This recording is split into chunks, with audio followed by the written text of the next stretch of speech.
Listrik yang menerangi rumah dan pabrik-pabrik kita setiap malam memberikan kita kenyamanan dan produktivitas. Tapi, pernah nggak sih kita berpikir, bagaimana listrik itu bisa sampai dari pembangkit listrik ke lampu dan peralatan elektronik kita? Proses ini sangat kompleks dan melibatkan banyak tahapan.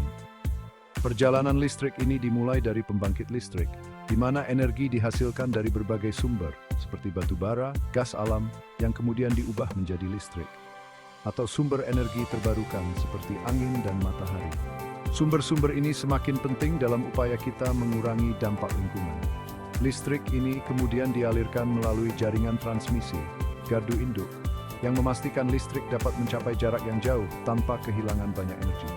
Dan sistem distribusi hingga akhirnya sampai ke rumah kita, siap untuk digunakan kapan saja. Perjalanan listrik dimulai dari pembangkit listrik, tempat di mana energi diubah menjadi listrik. Di sini, berbagai jenis energi diubah menjadi listrik yang kita gunakan sehari-hari. Bahan bakar fosil seperti batu bara dan gas alam memang masih menjadi sumber utama listrik di banyak negara. Tetapi sumber energi terbarukan seperti matahari dan angin semakin banyak digunakan karena lebih ramah lingkungan. Panel surya mengubah sinar matahari menjadi listrik dengan efisiensi yang terus meningkat, sementara turbin angin memanfaatkan kekuatan angin untuk menghasilkan energi yang bersih. Pembangkit listrik tenaga air menggunakan aliran air untuk menghasilkan listrik yang stabil dan andal. Energi nuklir, meskipun bebas karbon, memiliki tantangan dalam pengelolaan limbah radioaktif yang harus diatasi.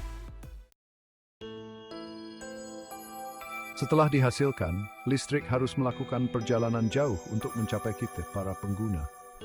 Saluran transmisi tegangan tinggi yang dibantu oleh trafo meminimalkan kehilangan energi selama perjalanan. Saluran-saluran ini yang seringkali membentang ratusan kilometer, dirancang untuk keamanan keandalan transportasi listrik. Gardu induk berperan penting dalam mengatur tegangan dan mengarahkan listrik sesuai kebutuhan. Gardu induk juga menghubungkan saluran transmisi ke sistem distribusi. Jaringan inilah yang memastikan listrik dari pembangkit sampai ke kita dengan lancar. Sistem distribusi bertugas mengantarkan listrik langsung ke rumah-rumah dan bangunan lainnya, memastikan setiap sudut kota mendapatkan pasokan listrik yang stabil dan andal. Sistem ini beroperasi pada tegangan yang lebih rendah dan menggunakan trafo untuk menurunkan tegangan listrik agar aman didistribusikan ke berbagai tempat, termasuk rumah, sekolah, dan tempat usaha. Saluran distribusi yang terpasang di tiang atau di bawah tanah membawa listrik ke rumah, sekolah, dan tempat usaha, memastikan setiap bangunan mendapatkan pasokan listrik yang dibutuhkan. Trafo yang lebih kecil akan kembali menurunkan tegangan listrik agar aman digunakan di rumah, sehingga peralatan elektronik dan lampu dapat berfungsi dengan baik tanpa risiko. Jaringan pintar dengan sensor dan kontrol otomatis semakin meningkatkan efisiensi dan keandalan sistem distribusi, memungkinkan pemantauan dan penyesuaian real-time untuk menghindari gangguan. Langkah terakhir adalah konsumsi, di mana listrik digunakan untuk memberi daya pada rumah, bisnis, dan industri. Mulai dari lampu hingga peralatan elektronik, kita mengandalkan listrik setiap hari. Bisnis menggunakan listrik untuk penerangan, pendingin ruangan, dan mesin-mesin. Penggunaan listrik diukur dalam kilowatt jam, dan dengan memahaminya, kita dapat lebih bijak dalam menggunakan energi.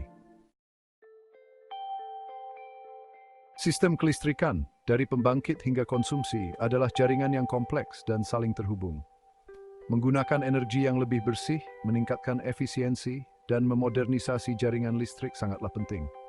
Hal ini memastikan pasokan listrik yang andal, terjangkau, dan ramah lingkungan.